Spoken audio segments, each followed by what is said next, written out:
navigating my journey to acceptance and love, family, and myself. My boyfriend's aunt invited to a dinner she was having for my boyfriend's birth. When I arrived, everything was good. The vibe was nice. The aunt asked if I wanted any starters, and I declined, saying I just wanted the main. I looked through the menu and chose the least expensive option, which was a meal for about £25. After we finished eating, the aunt asked if anyone wanted dessert. I politely said no. I just had the main, no drink, no starter, no dessert. I limited my order because I am weird and funny. Now, here's where it gets funny. Both my boyfriend and I are from the same tribe in Nigeria, but he doesn't understand the language while I speak it fluently. For some reason, his family thinks I only understand bits and pieces of it. So when the bill arrived, the aunt's guy friend took care of it. I noticed Aunt glance over at the bill and apologized to them, saying she realized it would be so expensive. And then she mentioned what I had ordered, implying that my meal was the reason for the high cost. My boyfriend was completely clueless. I then heard his aunt mention that I didn't get her a birthday present, basically implying that what was the point of them paying for me if I didn't get her anything for her birthday 7 months ago. That really rubbed me the wrong way because I had gotten her and her kids Christmas presents and even gotten her kids birthday presents. I'm really confused, and it's been a month and I still haven't told my boyfriend about the conversation because I don't want it to blow up. I want to have a good relationship with his family, but now I feel uncomfortable and want to take a step back from getting close to her. I'm just not sure what her true intentions. Since that dinner, I started noticing little things that I had previously overlooked. At family gatherings, my boyfriend's aunt often made subtle remarks as if testing my reaction. They were small comments, like mentioning how important it was for people in the family to know their place or how much she valued people appreciating the sacrifices others make. My boyfriend, on the other hand,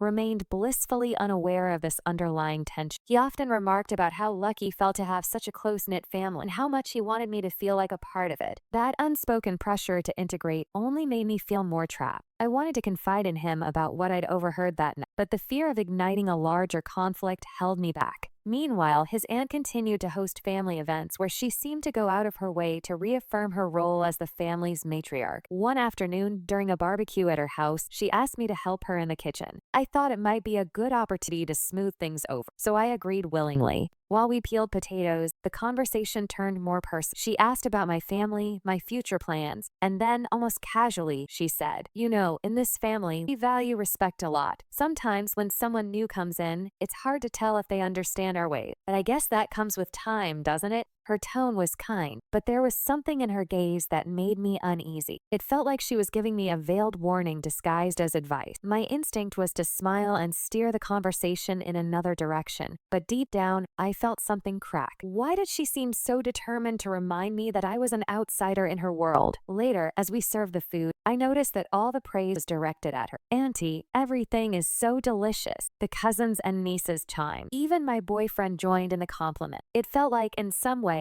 the day had been orchestrated to reinforce her position as the center of attention. At the end of the day, while helping clean up, I overheard her speaking in our native language with an older family member. The words were quick and clipped, but I caught enough to understand the gist of the conversation. They were talking about me. Phrases like knowing her place and not trying too hard stung. I felt a pang of hurt, but decided not to react in the moment. When we got home, my boyfriend noticed how quiet I was. "Are you okay?" he asked as we parked the car. I wanted to tell him everything. I wanted to explain how every comment, every look, every gesture from his aunt made me feel like I was constantly being evaluated. But instead, I simply said, "Yeah, I'm just tired. It was a long day." He nodded, seemingly satisfied with my response, and I felt even more alone with my thoughts. In the days that followed, I tried to keep myself busy and not dwell on what had happened, but the discomfort lingered. I decided to focus on my work and spend more time with my friends, seeking emotional refuge outside of my boyfriend's family. Yet this also created a rift between us. Every time he brought up his aunt or an upcoming family event, I found myself making excuses to avoid the topic. A couple of weeks later, I received a text from his aunt. "Hi, could you come early to Sunday's lunch? I'd like to talk to you before everyone else arrives." The message filled me with anxiety. What did she want to talk about? Was this another opportunity to remind me of my place in the family? Or was it something else entirely? I didn't know whether to accept or come up with an excuse not to go. That night, I showed the message to my boyfriend. His reaction was a mix of surprise and curiosity. "Why would she want to talk to you alone?" he asked. "I don't know," I replied, avoiding his gaze. "Do you think I should go?" He shrugged. "If you don't want to, you don't have to. But maybe it's her way of trying to connect." I wanted to believe that. but something in my gut told me there was more to her invitation. After a long internal debate, I decided to go. If I was going to deal with this situation, I preferred to face it head on. On Sunday morning, I arrived at her house with my heart racing. When she opened the door, she greeted me with a smile that, while warm, did little to calm my nerves. "Thanks for coming early," she said, leading me into the living room. She offered me tea, and as I sat on the couch, she began to talk. Her initial words were general about the family, the gatherings, and how everyone was learning to get along. But eventually, the conversation became more pointed. "You know, dear, when someone joins a family like ours, there's always an adjustment. I just want to make sure you feel welcome, but also that you understand how things work here."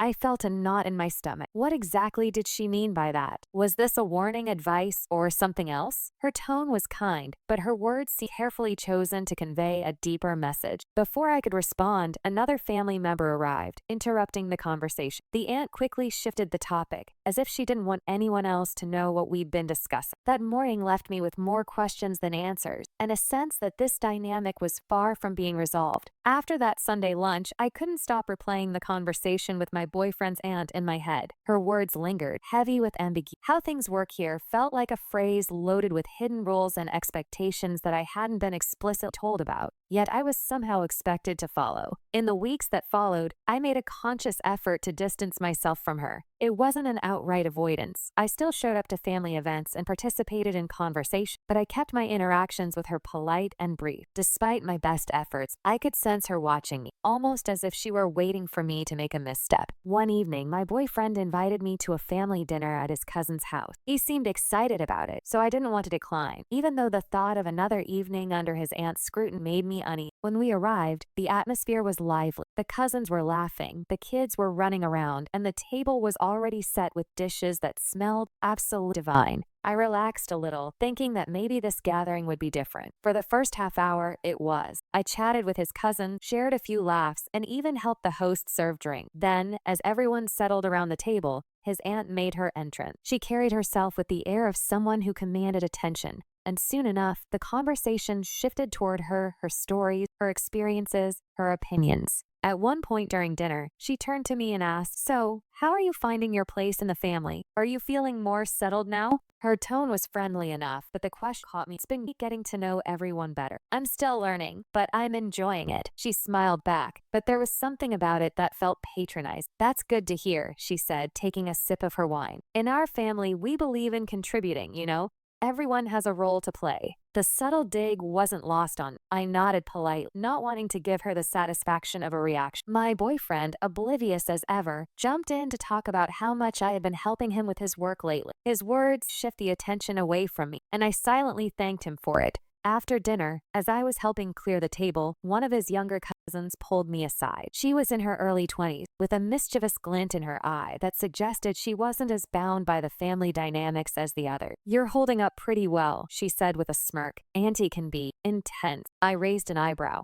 "Is she always like this?" "Pretty much," she said, lowering her voice. "She likes to test people, see if they're worthy of being part of the family. Don't take it personally. It's just her thing." Her words offered some comfort, but they also made me wonder, was this just who Aunt was, or was there something specific about me that made her push harder? Either way, it was clear that she wasn't going to back down anytime soon. In the following weeks, the tension between us seemed to manifest in small, almost imperceptible ways. At one family game night, she insisted on being my partner for a card game. I thought it was an olive branch at first, but her competitive nature quickly took over. She made snide comments whenever I made a mistake, laughing it off as a joke, but ensuring that everyone noticed. At another gathering, she brought up a family tradition I hadn't heard of before: a yearly trip they all took to a lakeside cabin. She made a point of mentioning how much work it was to organize, and how everyone was expected to contribute financially and with their time. It was clear she was laying the groundwork to test me again. The turning point came when I decided to confide in one of my close friends about everything that had been happening. Over coffee, I spilled all the details: the dinner, the comments, the feeling of constantly being on edge. My friend listened intently, nodding as I spoke. "Sounds like she's trying to assert control," she said. "Probably sees you as a threat to her role in the family. Maybe she's testing you to see if you'll fold under pressure." "But why?" I asked, frustrated. "I'm not trying to replace her.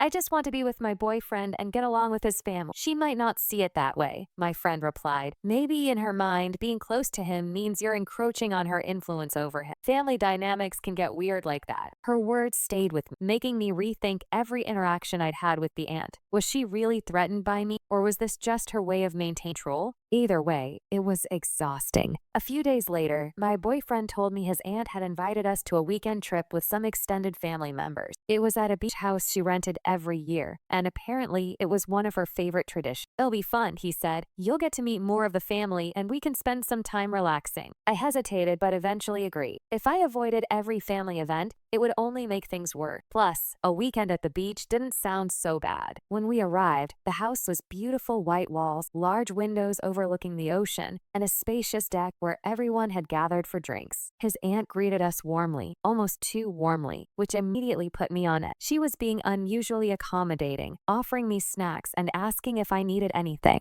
Throughout the weekend, she seemed to alternate between friendliness and subtle jabs. During a group activity, she accidentally spilled her drink on the dress I was wearing. Later, she made a comment about how some people weren't used to the kind of lifestyle the family enjoyed, implying that I was out of place. By the time Sunday afternoon rolled around, I was drained. My boyfriend, ever the optimist, thought the trip had gone wonderful. He mentioned how happy he was that I was getting along with everyone, completely oblivious to the quiet battle I was fighting with his. As we drove back home, I stared out the window, wondering how long I could keep this up. Each interaction with his aunt felt like a test I didn't know how to pass. I didn't want to give her the satisfaction of breaking, but I also didn't want to spend every family event walking on eggshells. The question that haunted me was whether this dynamic would ever change, or if it was something I'd have to learn to live with. For now, the road ahead felt uncertain, with no clear, resolute sight. Over the next few months, my relationship with my boyfriend's family became a delicate balancing act. His aunt's behavior remained consistent, an exhausting mix of passive aggressiveness and outright challenges. But I began noticing other family members reacting to her in subtle ways. Some would glance at each other when she spoke, their expressions betraying a hint of discomfort, while others avoided engaging with her altogether. It became increasingly clear that I wasn't the only one who felt the weight of her presence. One evening, my boyfriend and I were invited to another family dinner, this time hosted by his eldest cousin, Rebecca. Rebecca was one of the few family members who had made an effort to get to know me, and I appreciated her warmth and straightforwardness. I was looking forward to seeing her again, hoping it would provide some relief from the tension.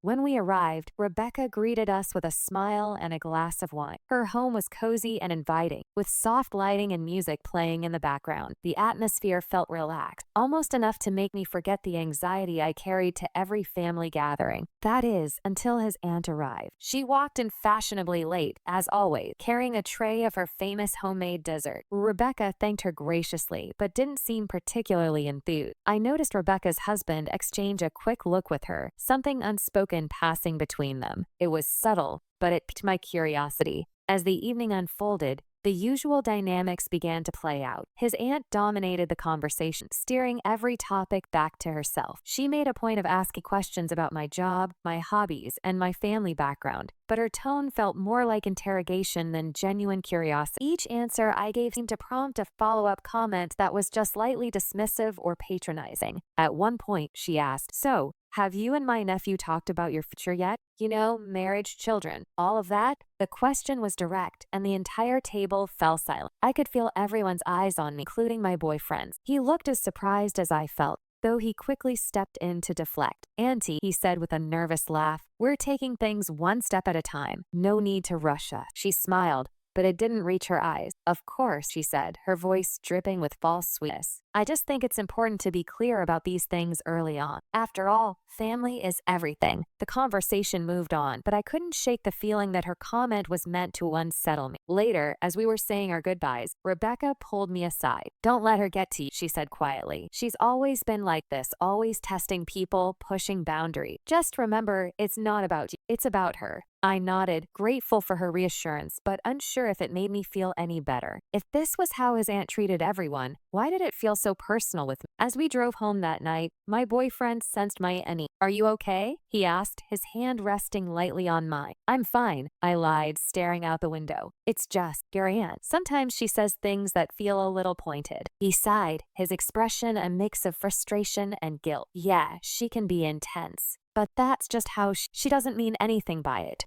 I wanted to believe him, but my instincts told me otherwise. There was something calculated about the way she interacted with me, as if she were testing how far she could push before I pushed back. Over time, I started noticing patterns in her behavior. She would often find ways to insert herself into conversations or situations that didn't involve her, subtly asserting her dominance. If I brought a dish to a family potluck, she'd critique it in a way that sounded like a compliment but wasn't. If I told a story, she'd find a way to top it with one of her own. It was exhausting, and yet no one else seemed willing to call her out. One evening, I decided to broach the topic with Rebecca. We met for coffee, and after some light conversation, I brought up her aunt. Does she treat everyone like this, or is it just me? I asked, my voice tinged with frustration. Rebecca sighed, stirring her latte absent-mindedly. She's always been particular. She has this need to feel like she's in control, like she's the center of everything. And if she senses that someone might disrupt that balance, she pushes back. But why me? I pressed. I'm not trying to disrupt anything. I just want to be part of the family. Rebecca hesitated, then leaned in slightly. I think she sees you as competition. You're independent, you're smart,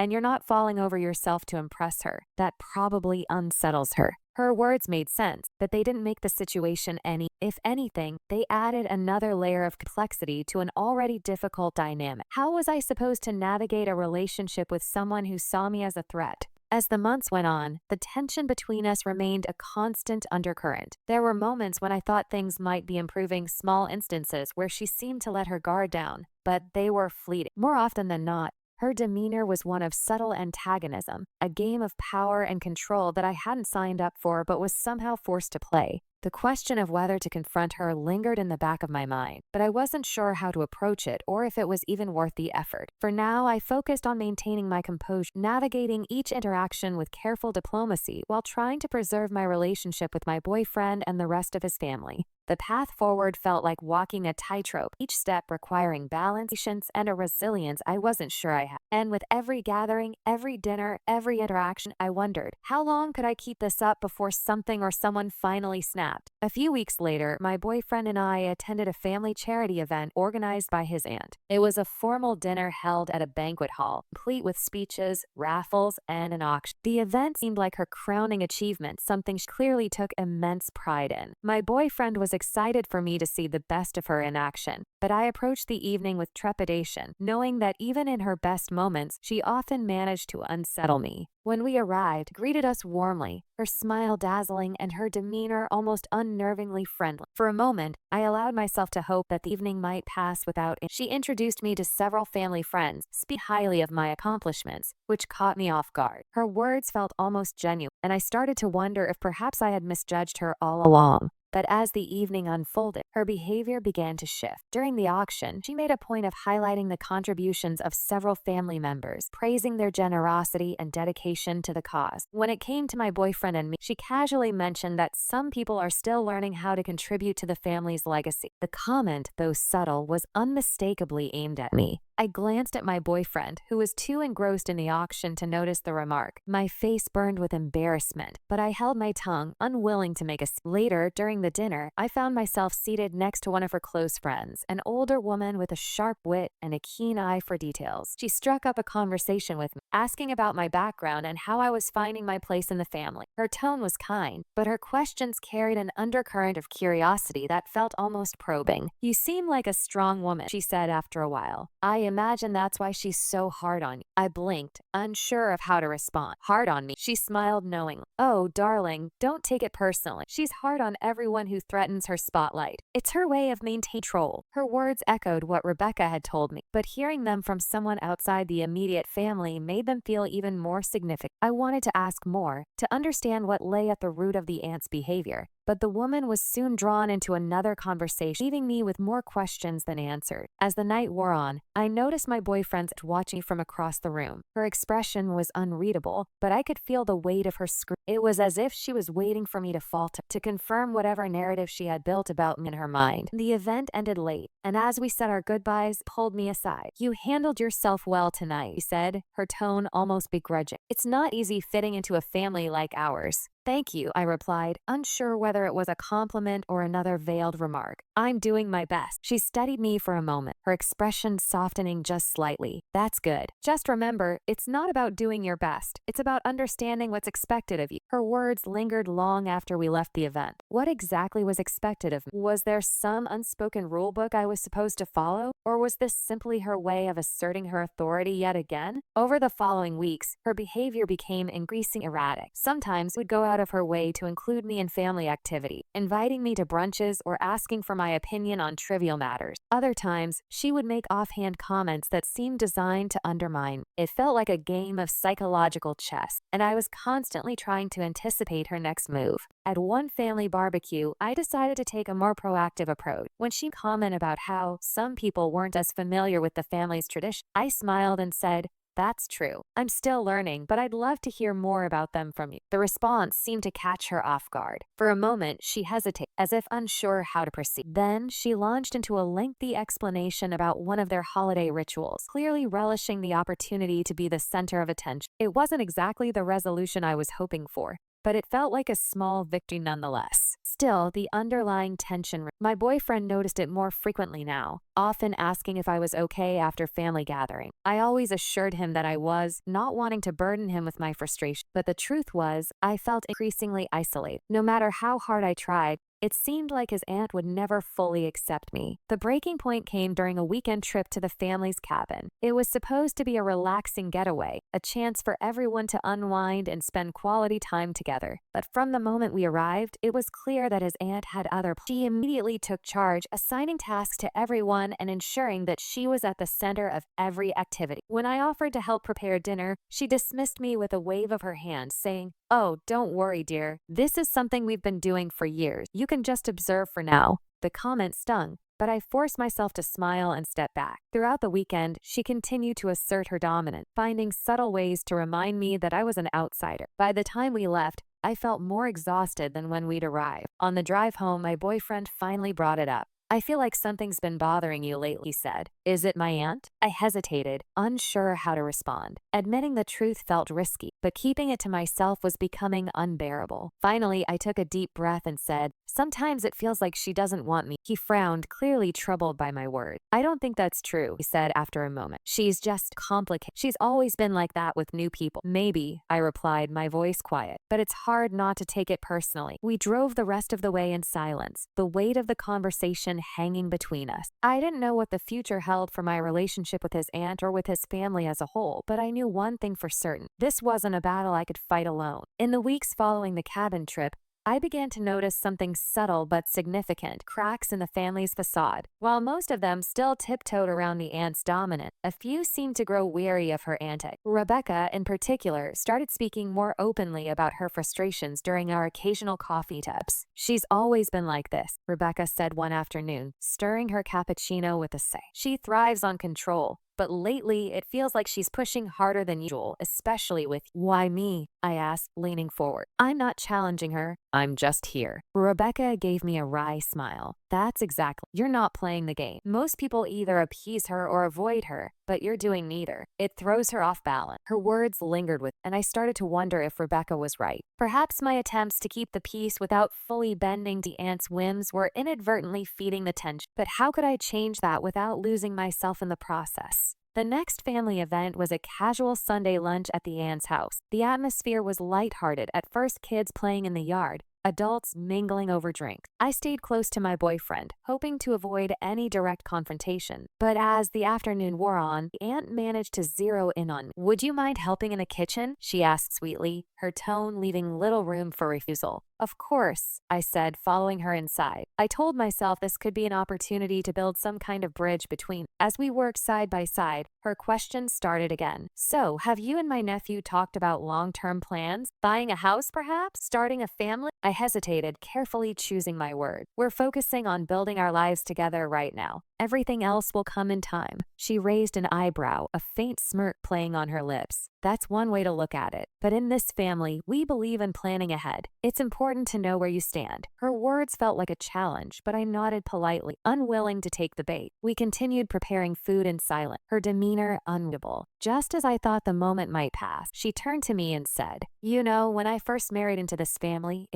I had to prove myself every step of the way. But I did it because I understood the importance of earning my place." Her tone was calm, almost reflective, but the underlying message was clear. I hadn't earned mine yet. I forced a smile and replied, "That must have been a valuable experience. I hope I can live up to the example you've set." For a brief moment, her expression softened. Then, just as quickly, the guarded mask returned. "We'll see," she said, turning back to the stove. The rest of the afternoon passed uneventfully, but her words stayed with me. Was this her way of extending an olive branch, or was it yet another test? The line between the two felt impossibly blurred. Later that week, my boyfriend brought up an upcoming family. It was a big event held every few years, with relatives flying in from all over. He seemed excited about it, but the idea filled me with dread. "It's a lot of people," he admitted, "but it's usually fun, and it would be a great opportunity for you to meet everyone." I nodded, trying to match his enthusiasm. "Do you think your aunt will be herself?" He chuckled, though his smile didn't quite reach his eye. "Probably, but don't let her get to you. She'll ease up eventually." His optimism was endearing, but I wasn't convinced. The reunion felt like a high-stakes game I wasn't sure I was ready to play. When the day of the reunion arrived, the venue was buzzing with activity. Long tables were set up in a sprawling backyard, laden with food and drink. Children ran around, laughter and chatter filling the... For a moment, I allowed myself to relax, soaking in the warmth of the gathering. But as expected, the aunt found her way to... This time, however, she wasn't alone. She introduced me to several older family members, positioning herself as the mediator of our conversation. While she was cordial, her presence felt calculated, as if she were subtly asserting her role as gatekeeper.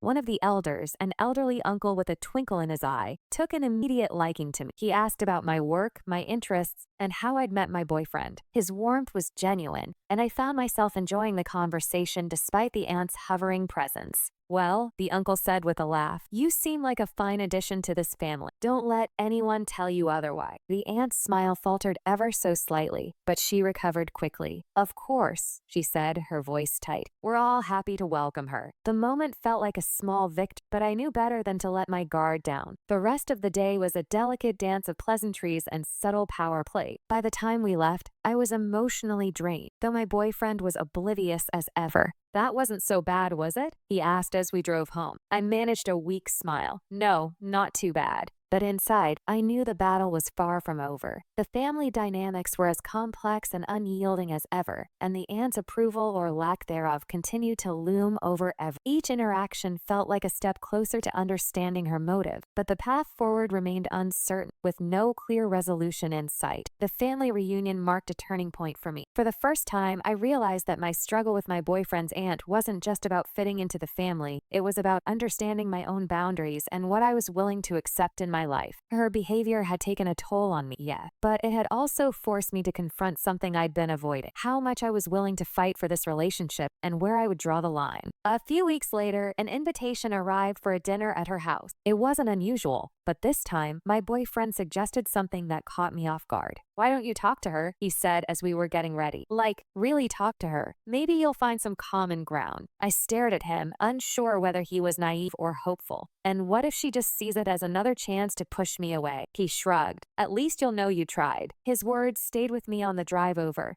echoing in my mind as we arrived. The evening started like many others: polite greetings, strained smiles, and a carefully orchestrated air of warmth. But this time, I was determined to change the narrative. After dinner, I found her alone in the kitchen, tidying up. I took a deep breath and approached her. "Do you have a moment to talk?" I asked. She glanced at me, her expression unreadable. "Of course." I hesitated for a beat, then dove in. "I wanted to say thank you for everything you've done to include me in the family. I know it hasn't always been easy, but I do appreciate." Her eyebrows lifted slightly, as if she wasn't expecting that. "Well, you're welcome," she said carefully. "It's important to me that everyone feels like they belong." "That's what I want too," I said. "But sometimes I feel like I'm failing, like no matter what I do, it's not enough." Her eyes softened just a fraction. "You think I've made you feel that way?" I nodded. "I don't think it was intentional, but Yes, and I just wanted to understand why. Is there something I've done wrong? For a long moment, she said nothing. Then she sighed, setting down the dish she was drying. When you came into this family, I saw so much of myself in you. Independent, confident, determined. But I also remembered how hard it was for me to find my place here. I suppose I wanted you to understand that it's not always that it takes effort. I blinked, surprised by her candor. But I've been trying. I really have. She met my gaze, and for the first time, I saw something other than scrutiny in her eye. There was vulnerability there, faint but unmistakable. I know. And maybe I've been too hard on you because of my own insecurity. It's not an excuse, but it's the truth. The air between us shifted, the tension easing slightly. I don't want us to be at odds, I said. I want to be part of this family, but I also want us to respect each other. She nodded slowly. That's fair. And maybe I need to work on that too. It wasn't a perfect resolution, but it felt like a step in the right direction. As we returned to the dining room, I felt a strange sense of relief. For the first time, it felt like we weren't adversaries, but two people trying to find common ground. Over the next few months, our interactions softened. She still had her moments, but they no longer felt, and when she did offer a critique, it came with a touch of humor, as if she was learning to let go of the need for control. One evening at a family gathering, she surprised me by publicly complimenting a dish I had brought. "This is excellent," she said, raising her glass. "We're lucky to have someone so talented in the family." The words were simple, but they carried weight. It was her way of acknowledging, of welcoming me in her own way. And for the first time, I felt like I truly belonged. As my boyfriend and I drove home that night, he glanced at me with a smile. "You're glowing," he said. I laughed softly. I think we might have turned a corner. He reached for my hand, squeezing it gently. "I'm proud of you." Looking out at the passing lights, I felt a sense of closure, not just with his aunt, but with myself. The journey had been difficult, but it had taught me the value of resilience, communication, and self-worth. And while I knew the road ahead wouldn't always be smooth,